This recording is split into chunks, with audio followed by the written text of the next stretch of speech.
गोरखनाथ शरीर छोड़कर चला गया। ये क्या करते हैं कि ये मुक्त होते नहीं, ये पितरलोक में चले जाते हैं। और पितरलोक में वहां यहां से मरे हुए जो सिद्ध थे वो सारे वहां इकट्ठे हो जाते एक जगह, और ये भी वहीं चले जाते हैं। जैसे पितर दादे परदादे मर गए, वो पितर बन गए, और फिर कोई मरता है वो पितर बनकर उन्हीं के पास जाता है, क्योंकि वो उन्हीं की पूजा कर रहा होता है, उन्हीं में आस्था होती है। इसी प्रकार ये साधु संत वहां चले जाते हैं। अब क्या होता है कि काशी में जो परमात्मा आए हुए थे कबीर परमेश्वर जी, कबीर परमेश्वर जी की आयु उसमें लगभग 10 वर्ष की थी, 10 वर्ष की आयु थी। और उधर से स्वामी रामानंद जी वैष्णव साधु थे, उनका बोलबाला बनारस में, काशी में, उस पवित्र नगरी में घना था। और जो नाथ परंपरा के थे, जो नाथ परंपरा के होते हैं शंकर जी के पुजारी, और वैष्णव परंपरा के वाले हैं विष्णु जी के पुजारी, तो नाथ परंपरा वालों का लगभग वहां सफाया सा हो गया था। लोग सभी वैष्णव धर्म को स्वीकार कर रहे थे। तो गोरखनाथ जी को भेजा गया वहां से पितरलोक से कि नाथों का तो नाश कर दिया रामानंद ने, और उसके साथ तू चर्चा करके उसने फेल करके आ, तब जनता इस नाथ पंथ को स्वीकारेगी। तो गोरखनाथ वहां आ गया, कहाँ? काशी में। और आके उसने रामानंद जी के पास एक पर चिट्ठी भिजवा दी कि मेरे साथ चर्चा करो, गोष्ठी करो, ज्ञान गोष्ठी। और जो गोष्ठी में यानी जो चर्चा में हार गया, ज्ञान चर्चा में, गोष्ठी में, तो वो जीतने वाले का शिष्य बनेगा, और जितने उसके शिष्य होंगे वो सारे उस जीतने वाले के शिष्य बनेंगे। अब रामानंद जी के पास केवल ज्ञान था और उसके पास केवल सिद्धि थी। इस बात का स्वामी रामानंद जी को पता था कि लोग चमत्कार को ज्यादा मानते हैं, और वो जाते ही कोई सिद्धि दिखा देगा और सभी ताड़ी पीट देंगे, और मैं हारूंगा, वो जीतेगा, और नाश होगा, बैठा बैठेगा भक्ति मार्ग का। बहुत चिंतित था। और परमेश्वर कबीर साहब जी ने उनको हालांकि सब कुछ दिखा भी दिया था, और वो कबीर साहब उनके शिष्य भी हो चुके थे। वैसे लोग दिखावा शिष्य थे, लेकिन वास्तव में वो तो परंपरा निभाने के लिए शिष्य बने थे भगवान, और रामानंद जी को गुरु मानते थे। तो रामानंद जी से परमात्मा ने पूछा, कबीर जी ने, कि हे गुरुदेव, आज कैसे टेंशन ले रहे हो आप कुछ चेहरा उतरा हुआ लगता है, क्या समस्या आ गई? अपनी कोई संगत में दिक्कत आ गई है, क्या बात है? अब रामानंद जी ने बताया कि गोरखनाथ एक सिद्ध पुरुष आया है। उन्हें गोरखनाथ का नहीं पता था कि गोरखनाथ है, वो तो परमात्मा ने बताया कि तो गोरखनाथ है। मालिक ने पहचाना उसको कि एक नाथ आया है और सिद्धि में बड़ा पहुंचा हुआ बताते हैं, और ऐसे ऐसे शर्त रखी है, और वो सिद्धि दिखा देगा, लोग ताड़ी पीट देंगे, मैं हारूंगा, वो जीतेगा, वैष्णव पंथ का नाश होगा। अब कबीर साहब ने कहा, देखो गुरुदेव, वो भी संत हैं, आप भी संत हैं, हम आपके साथ चलेंगे, कोई बात नहीं, हार जीत तो होती ही है, देखते हैं उनको क्या कुछ ज्ञान गोष्ठी होती है। रामानंद जी को भी बुद्धि बदली, परमात्मा ने हिम्मत दी, वो जान गए जब कबीर साहब कह रहे हैं तो ये कोई बात नहीं, चिंता का विषय नहीं। कहने लगे ठीक है बच्चा, चलो। अब उस दिन अन्य जो शिष्य थे रामानंद जी के, उन्होंने अपना वैष्णव वाला वेशभूषा नहीं तैयार करी।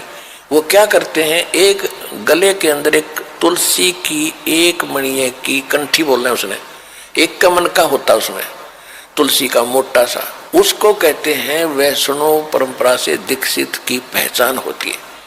और एक लंबा सा तिलक लगाते यहां से यहां तक, इस तरह एक फावड़ी लेते हाथ में, एक ऐसे, यानी वो एक झोली लेते हैं, झोली, ये उनका एक वेशभूषा होती है। और तक किसी ने बनाई नहीं, हारा तगे और ये हमने जबरदस्ती वहां बनाओगे फिर, इसलिए हम अपनी पहचान दिखाते को नहीं। उस दिन कबीर साहब सारा वो वैष्णव परंपरा वाले सारे श्रृंगार करके गए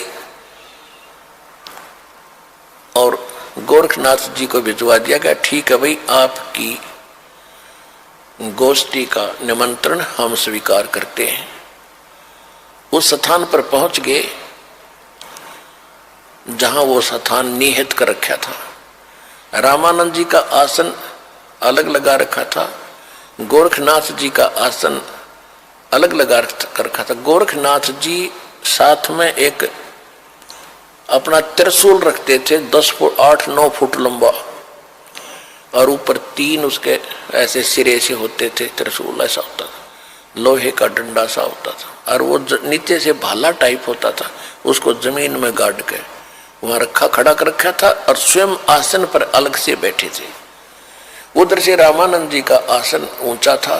कबीर साहब अपने गुरुदेव के चरणों में बैठ के नीचे, जैसे एक सुयोग्य शिष्य ने भूमिका करनी चाहिए ऐसी कर रहे थे। अब गोरखनाथ जी ने कहा कि रामानंद अब मेरे साथ गोष्ठी करो।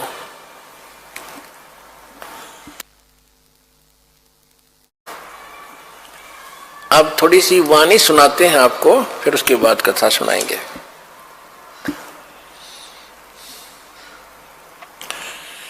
योगी गोरखनाथ प्रतापी, तासो तेज पृथ्वी कापी, काशी नगर में सो पग पर ही, रामानंद से चर्चा करही। चर्चा में गोरख जय पावे, कंठी तोड़े तलक छुड़ावे। सत्य कबीर शिष्य जो भयहु, ये वृंतांत सो सुन लेहु। गोरखनाथ के डर के मारे, वैष्णो नहीं भेख संवारे।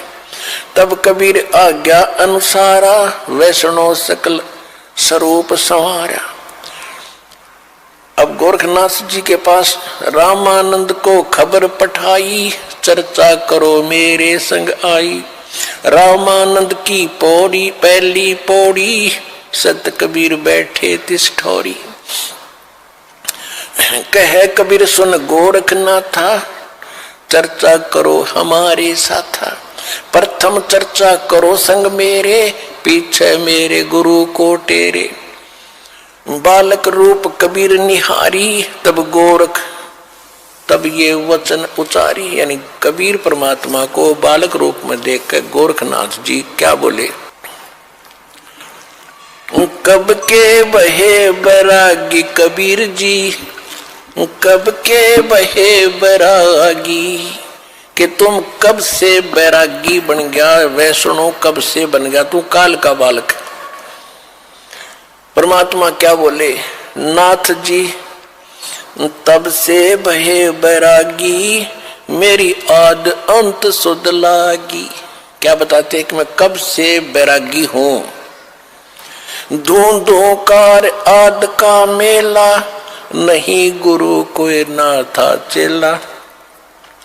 तब का तो हम योग उपासा, और जब का फिरूं अकेला।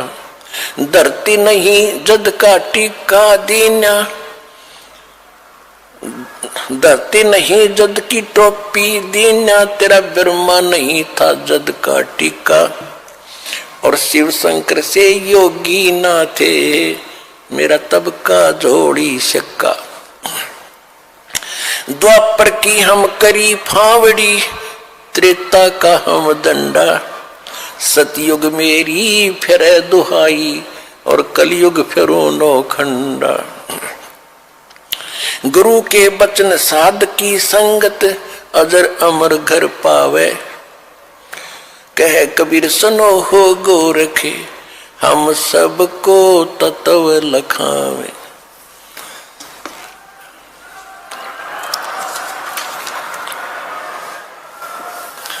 कि ए गोरखनाथ, मैं जब तक ना ब्रह्मा था ना विष्णु था, उससे पहले का हूं मैं।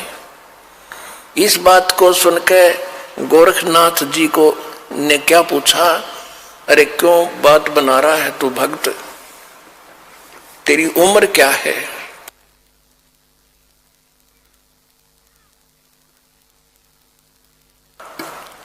अब क्या बताते हैं परमात्मा, जो बूझे सोए बावड़ा, जो बूझे सोए बावरा, क्या है उम्र हमारी, असंख्य योग पर ले गए हम तब के ब्रह्मचारी, कोटि निरंजन हो गए पर लोक सिधारी, हम तो महबूब हैं भाई सदा ब्रह्मचारी। अरबों तो ब्रह्मा गए ये 49 करोड़ कन्हैया, तेरे 7 करोड़ तेरे शंभू मर गए, मेरी एक नहीं पलैया। होय होय, कहते हैं करोड़ों निरंजन मर गए, अलख निरंजन 21 ब्रह्मांड के स्वामी, और कहते हैं अरबों तो ये ब्रह्मा मर गए और 49 करोड़ विष्णु ये तेरे कन्हैया, और 7 करोड़ तेरे शंभू मर गए, मेरी एक नहीं पलैया। अब भी शंकर जी का पुजारी नाथ जी थे, और जब ये कहा कि तेरे शंभू भी मर लिए 7 करोड़ और मेरी एक भी पल आयु की नहीं घटी है, अर्थात मैं अविनाशी हूं। कोटन नारद हो गए ये मोमंद से चारी, देवताओं की गिनती नहीं ये क्या सृष्टि बेचारी, नहीं बूढ़ा ना बालक और ना कोई भाट बेखारी, कहे कबीर सुनो हो गोरख यह उम्र हमारी। अब गोरखनाथ जी ने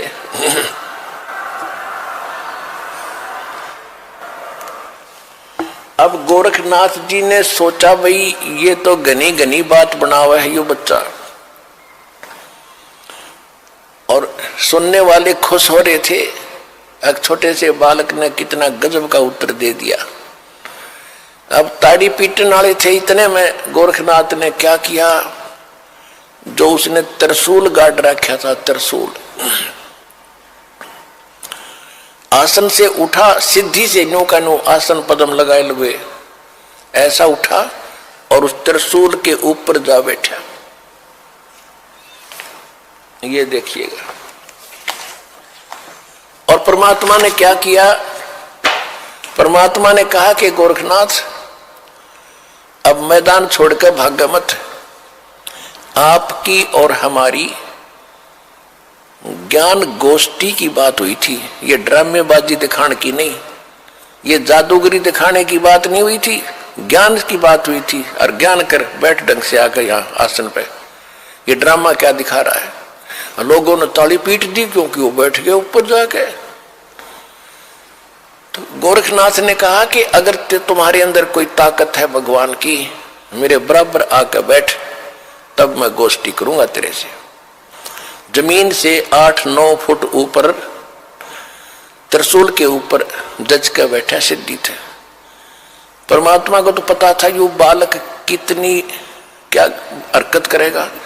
परमात्मा जो सूत होते थे, सूत कपड़ा बुनते थे, और सूत की एक कुकड़ी, बोलना हरियाणा में कुकड़ी, जो चरखे में माताएं काटा करती थी, वह इतनी मोटी हो जाती थी, धागे की रील सी, वह जेब में डाल रहे थे पूरी। कबीर साहब ने क्या किया कि उस धागे का एक हिस्सा पकड़ के और वो कुकड़ी यानी वह रील ऊपर न फेंक दी, वह ऐसे खुलती खुलती और सीधा 150 फुट की ऊंचाई पर जाकर ऊपरला एंड खड़ा हो गया, स्ट्रेट नो का नो, मालिक की ताकत से। और परमात्मा वहां से उठे और उसके ऊपर के एंड पर जाकर बैठ गए। ये देखो,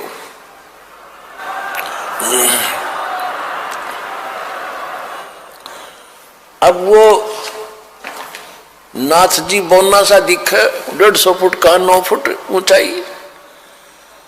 अब गोरखनाथ जी, कबीर साहब ने कहा कि ले नाथ जी, अगर बराबर बैठ के ही चर्चा करनी है तो आजा बेटा यहां हमारे बराबर में। अब देखो, ऐसी बात नहीं है कि गोरखनाथ तो आकाश में उड़ जाता था, उड़ सकता था, लेकिन एक तो चुंबक होता है परमात्मा तो सिद्धियों के भंडार हैं। और सिद्धि क्या, जैसे यह घड़ी है, यह सिद्ध कर दी मैकेनिक ने, और यह चल रही है सुइयां, और इसको चुंबक के सामने कर दो वहीं स्थिर हो जाएंगी, चल नहीं सकती। तो वो सिद्धियां परमात्मा ने पहले उसकी सिद्धि फेल करी। अब गोरखनाथ जी ने सोचा ऊपर न उठो, थोड़ा सा उठा, धड़ाम दे से नीचे आके गिरा। भाई की डुड्डी और डिग्गी होती। गोरखनाथ को पहली बार अपनी कोई हार महसूस हो रही थी उस जीव, पिछले जब तक वो सोधी में था। और कहते पहलवान होता है ना, तो कांटे के जो रेसलर होते हैं वो तो थोड़ी सी बात पर समझाते कहाँ पर मेरी हार होगी, और जो कंचने से होते हैं ना वो दे चढ़वा के मान्या करें। अब गोरखनाथ समझ गया कि ज्यादा बहस करने की कोई आवश्यकता नहीं, ये कोई आम व्यक्ति नहीं है। तब उसने कहा कि हे कबीर जी, आप नीचे आ जाओ, अब मैं आपसे आपका ज्ञान सुनूंगा। तब परमात्मा ने उसको सारी सृष्टि रचना सुनाई। तो परमात्मा ने कहा कि आपकी एक शर्त भी थी कि जो हारेगा वो चेला बनेगा। आप हार गए, अब बनो चेला मेरा। गुरु जी का तो बाद में बनिए, पहले मेरा बने। तो वो कहने लगा जी ऐसा है, मैं कुछ ज्ञान और सुनूंगा, मैं प्रश्न उत्तर करूंगा। परमात्मा बोले कि कर ले, क्या प्रश्न उत्तर करेगा। तो उसने परमात्मा ने फिर परमात्मा कहा कि आप ही बताओ मुझे कि आप कहां से आए, आप कौन हो।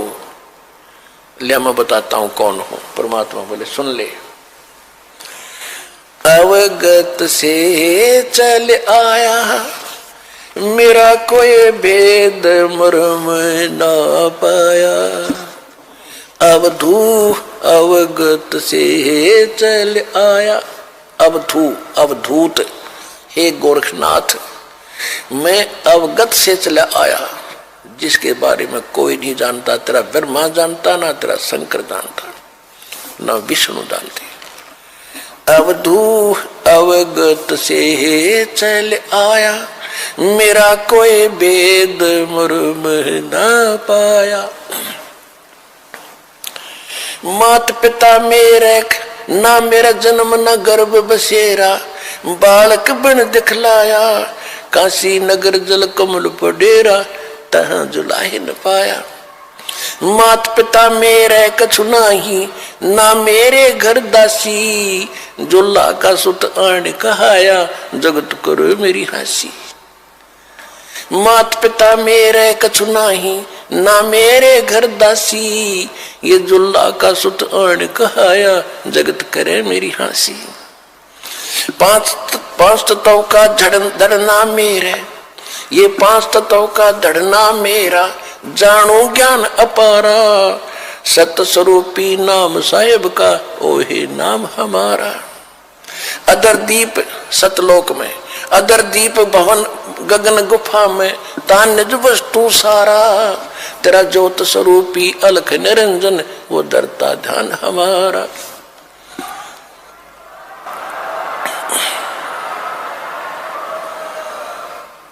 अदर दीप और गगन गुफा में, तान निज वस्तु सारा, तेरा ज्योत स्वरूपी अलख निरंजन, वो डरता ध्यान हमारा।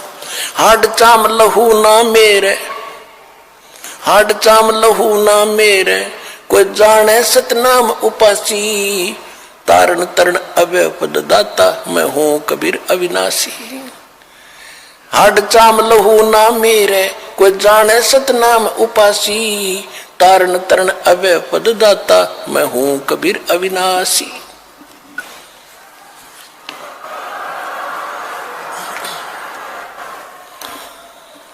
अपने आत्माओं सूक्ष्म वेद में फिर गरीबदास जी ने बताया है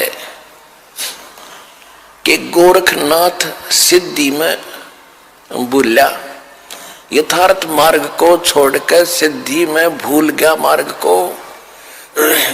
गोरखनाथ सिद्धि में भूला और टूणे टामण हांडा फूला, ये मुर्दे तक को जीवित कर दे, पहाड़ को सोना बना दिया। इनको तो गरीबदास जी कहते वो मूर्ख टूणे टामण करता फिरता था, उसको क्या मिला जीवन में, महिमा तो होगी पर मोक्ष रह गया। मन तू सुख के सागर बस रे भाई और ना ऐसा यस रे, भाई तू सुख के सागर बस रे भाई और ना ऐसा यस रे। देखो इसको कहते तत्व ज्ञान, इसको कहते सुख संवेद।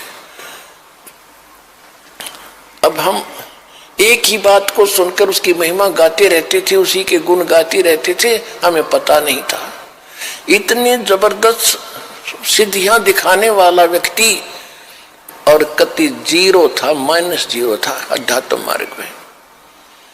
अब गोरखनाथ कहते हैं गोरखनाथ सिद्धि में बुल्या और टूणे टामण हंडे फुल्या और जंतर मंत्र जोग निभाई और काल चक्कर जम जोरा खाई, तुम हो जम की फर्दी माही। गोरखनाथ को कबीर साहब ने कहा कि तू तो काल की फर्द में चढ़ रहा है। फर्द, फर्द कौन सा हो जो परमानेंट आपकी जमीन हो जाती है ना, आपकी फर्द में आ जाती है तो आपका नाम होगी वह पक्की।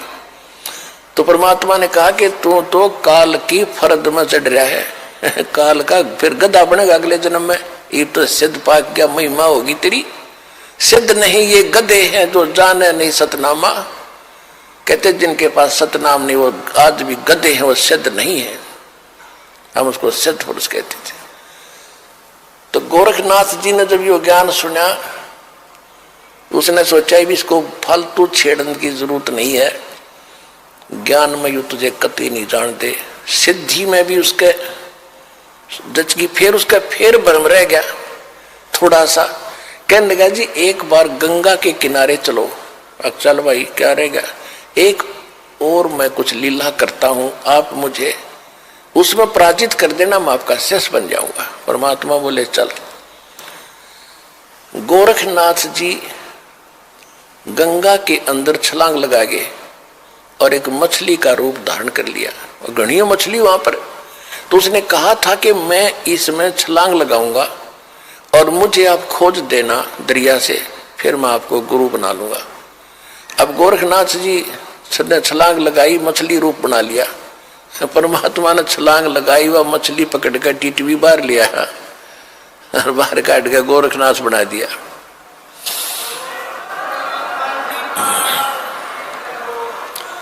फिर गोरखनाथ चरणों में गिर गया।